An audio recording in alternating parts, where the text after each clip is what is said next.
Welcome you all.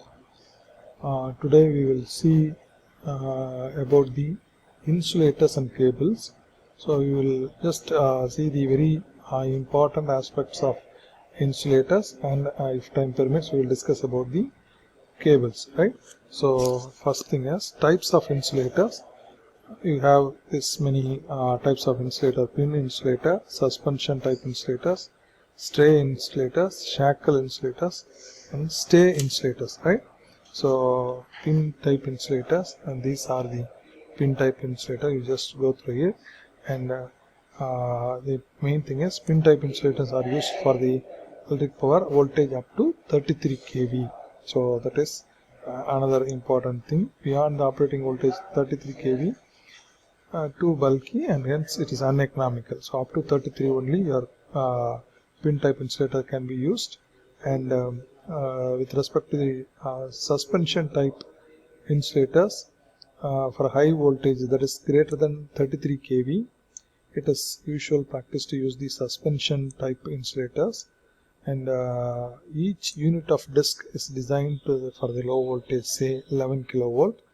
And if it is 33 kilovolt, you need to go for a 3 disc. The number of discs in series would obviously depend upon the working voltage, right? For example, if your voltage is 132 kV, you need to go for so many number of disc type insulators, right? So these are the things. And advantage of suspension type insulators: it is cheaper, so cheaper than the pin type insulators. Each unit of disc suspension each is designed for the low voltage, usually 11 kilovolt.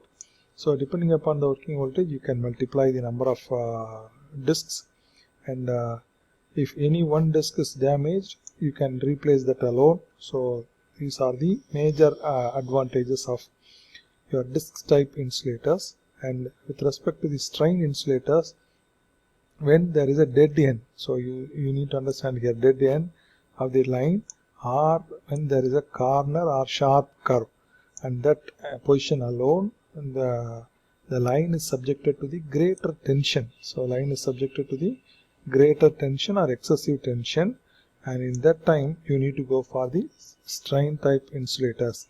That means at the dead end of the post or line, and on the corner or sharp curve, and where your line is subjected to the excessive tension, in such case alone you need to go for the strain type insulators, right?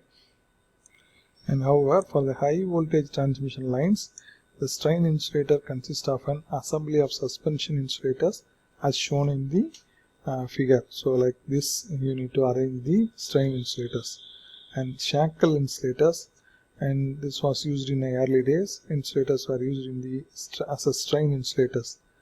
Earlier this was used as a strain insulators, but nowadays they are frequently used for low voltage distribution lines. Such insulators can be either in horizontal position or in vertical positions, right? And stay insulators, on the stay wire alone low voltage lines, we will use this type of stay insulators, right? So now we will discuss about how the voltage distribution over the suspension insulator strings. Suspension insulator string என்றது வேற ஒன்றும் இல்லை. It is simply these are the disc type insulators. You are connecting everything to the string, and here the conductor will be positioned. So this is the tower, and the conductor will be positioned here. So now this will be considered as string, and the voltage across each disc insulators will be considered as potential distribution over the suspension of the insulator string, right? So in the figure it shows the 3 discs, and here you need to know one thing.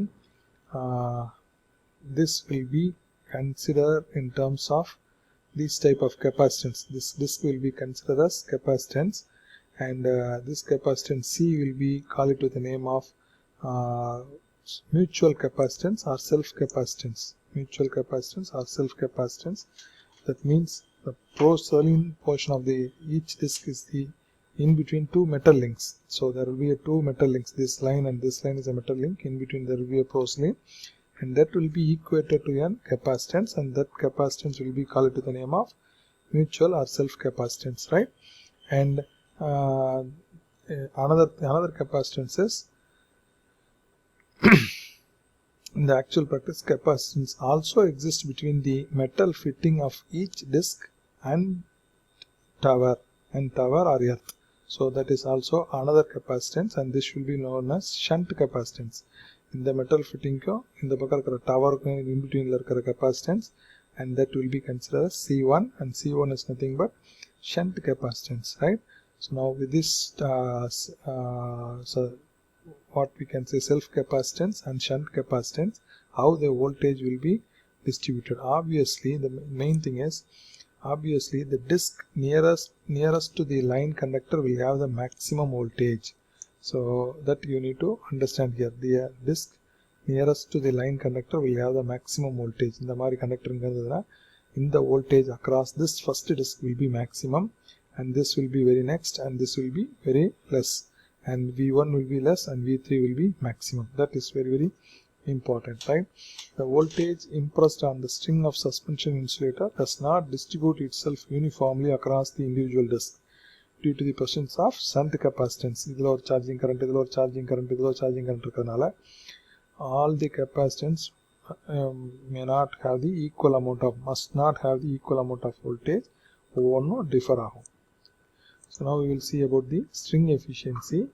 As we already discussed, the disc nearer to the conductor has a higher potential than the other disc, and this unequal potential distribution is undesirable, and to express this we are calculating string efficiency. How far it is uniformly distributed and explain or terminology string efficiency. The string efficiency expression in voltage across the strings. Voltage across the string if you take the 3 discs, all the 3 discs across are total voltage. V is the voltage across the string, and N is the number of discs, and voltage across the disc nearest to the conductor V3. So the earlier picture la paathom illaya, adula V inradhu in the picture la V inradhu total across the strings, ella string irukkum across agra voltage V. In the கடைசில இருக்கிறது ஹையா இருக்கும்னு அது V3. So இது வந்து denominator, இது numerator. மேல வர்றது V, கீழ வர்றது V3, right? So the string efficiency is nothing but voltage across the string V divided by N into V3, right? So here, for example, you take a string of 3 discs with 3 discs like this.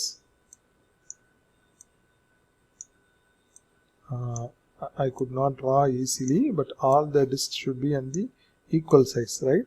So now this is the conductor. Now voltage across this will be considered as V3, and voltage across this tower and the conductor, last conductor, is nothing but total voltage is nothing but V. Your string efficiency is nothing but string efficiency is equal to V divided by number of disc 3 into V3, right? So for example, if the voltage across the whole string, this V is equal to 19 kV,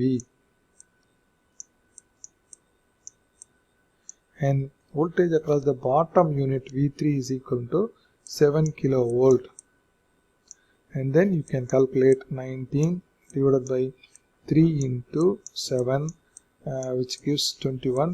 19 divided by 21 will give the efficiency of the string. So this is the meaning of this expression, right?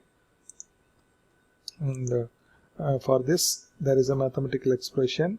No need of go through all those things. Here the main thing is you need to keep in your mind these expressions. Voltage across the top unit is equal to V1 into V1 is equal to V divided by 1 plus K into 3 plus K. The K is nothing but C1. C1 is nothing but shunt capacitance. Shunt capacitance is equal to K into C, or C1 divided by C will be nothing but K.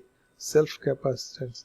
C1 is the some shunt capacitance. C1 is some fraction K of the self capacitance. C is the self capacitance.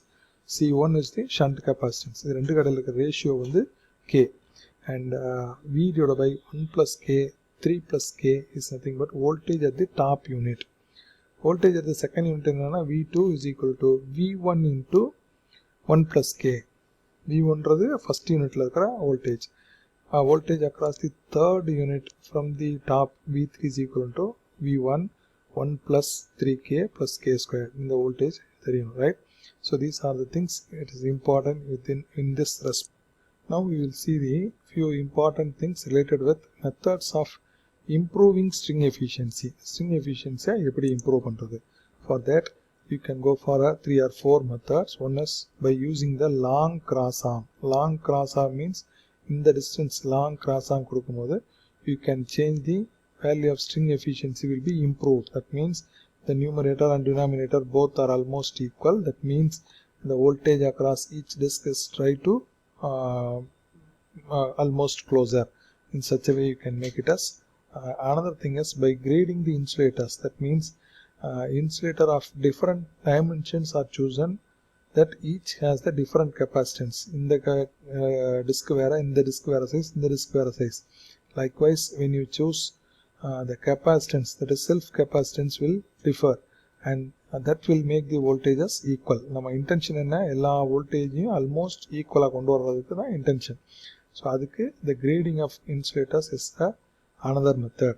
But this method has the disadvantage that large number of different size insulators are required. Produce பண்றது it is very tough.